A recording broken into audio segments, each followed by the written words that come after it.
What's up, YouTube? And we're back for Let's Talk 412. I'm your host. Let's dive into part 2.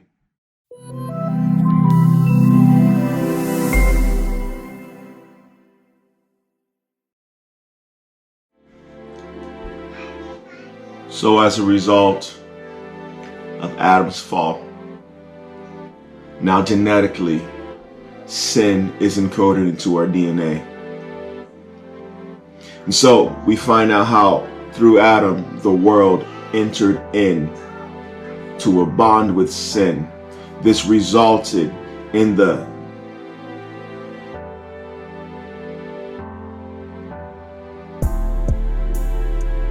origin of death. And so now life is like an hourglass. And instead of life being more abundant, now life is lived with the expectancy of death. So, quick recap. Adam and Eve eat from the fruit of the tree. They fall into sin. And the very definition of sin is missing the mark. Meaning that their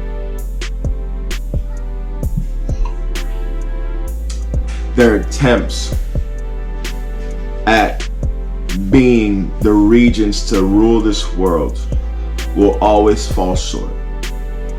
They cover themselves because they're ashamed when God walks through the garden. And God institutes the installment of a substitutionary sacrifice, simply meaning the sacrifice in our place in order to cover us from our sin. And we see the promise of a child that will crush the serpent's head. And this entire book points to that child. He is the one true God, manifested in one true human being. Hence the term Son of God. He dwelt among us. Hence the coin name Emmanuel, God with us. He lived a life above the influence, above the hold of sin. And he lived the perfect life. And that perfect life led to something very interesting.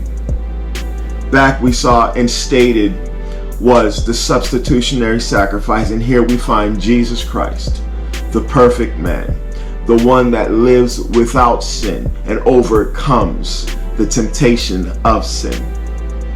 And he dies on a cross.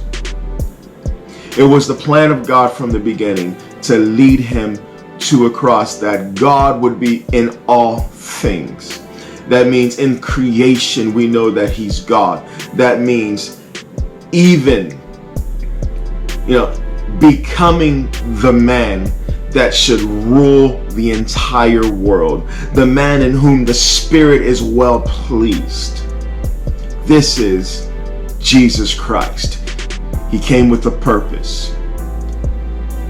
He said, I know the delight is not in burnt offerings, but a body you have created for me.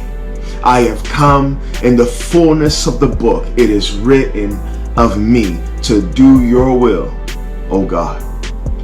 This is the ultimate sacrifice. Human beings only die once and then we face judgment. And so Jesus Christ died on a cross.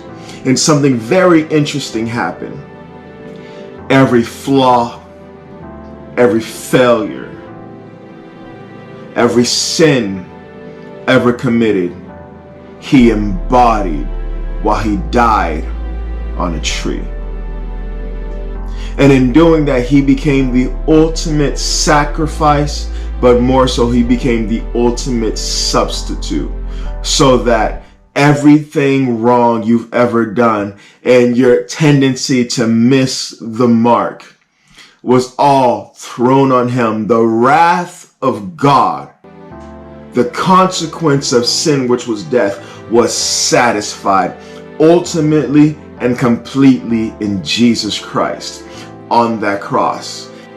And he paid the price so that you and I can take on his righteousness, not by what we do, but by fully submitting and believing in what he did on that cross.